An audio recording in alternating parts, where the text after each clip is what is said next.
Good morning, First Unitarian. Good morning. Today has been one heck of a long time coming. Something important to do here today, and that is to dedicate our new elevator.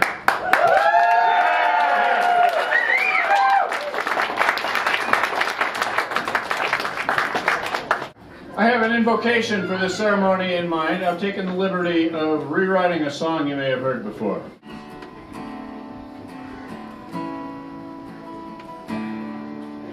If you got legs and you can use them, come inside, we will rise all together, we will rise. If you come with wheels or a walker, you can bring along your pride. Come inside, we will rise all together, we will rise. We will rise like the ocean, we will rise like the sun, we will rise all together, we will rise.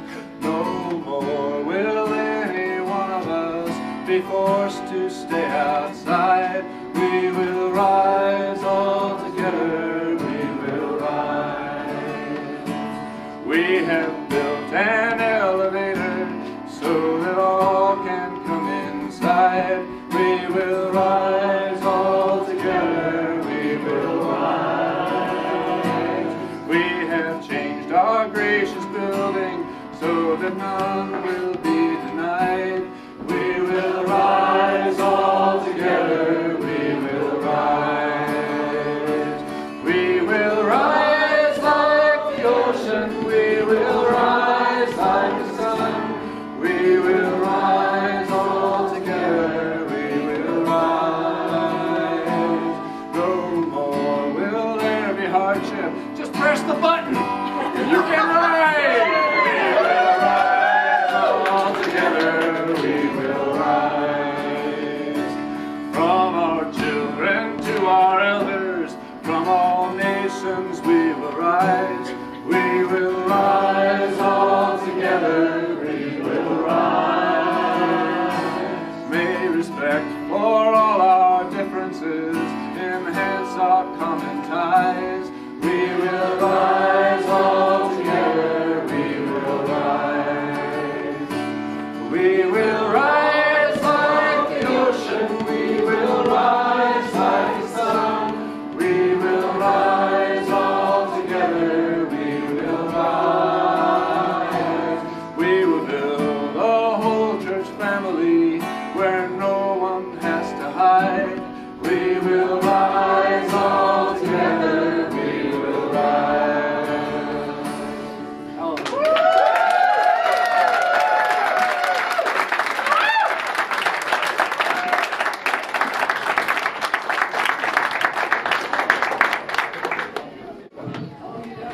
There are a world of people to thank for today, but I don't think I'm too far out of line to say that this project would still be a dream if it had not been for Sally Isaacson. You can shake your head, but I'm sorry. There is no one person at First Unitarian who has worked harder, showed greater commitment, or spent more time on this than Sally Isaacson. No. She has raised money, she has cajoled the Board of Trustees, she has steered the Property Management Committee, she has run errands and made phone calls without number, she has attended God knows how many meetings and generally worked her tail off. She's shaking her head, but you're just going to have to let us appreciate you for a minute.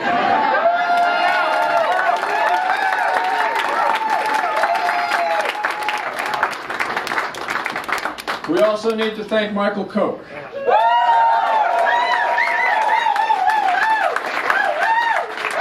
He was the architect who designed the structure. Michael has also put in countless hours of his time, a good deal of it motivated purely out of his commitment to this congregation and to full accessibility. He has been patient, informative, responsive, unfailingly professional, articulate, and a model of putting his actions and his life where his values are.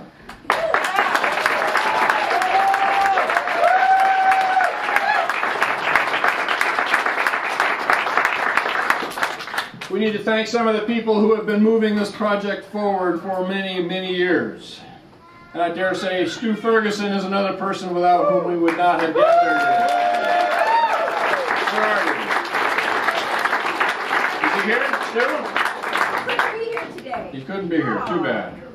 He and Carol Welsh have helped to lay the financial foundations, kept the moral necessity in front of us, and in his quiet but steady way has kept pushing us further along. A few other folks who have been pushing this along for years, sometimes some of them for decades.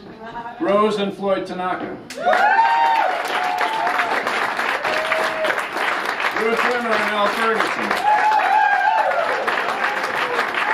Elmer Wallace. Tom Healy. Tom Corson. And Robin Reed for raising the money.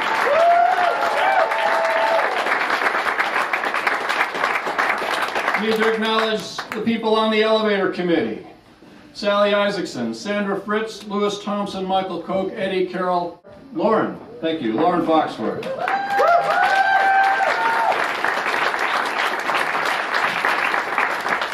And some people on the periphery of things who have lent their knowledge and expertise to the thinking and the planning. Bill Powell, Steve Smithers, Aaron McEmery, Shane Martin. Absolutely. We need to acknowledge some of the people. I want to personally acknowledge some of the people who have served on the board in the last 3 years, who have enabled this and also kept it moving forward. Rebecca Couturier, Kate Burns, Paul Spicer, Michael Koch, Eddie Carroll, Susan Sterrett, Sandra Fritz, Elizabeth Mount, Steve Farber, Allison and James Stalka, Nancy Gerald, Dick Allen, Rundle Brown, Louis Thompson, Stephanie Erkfitz, Kathy Cranmer, Mark Stratsky.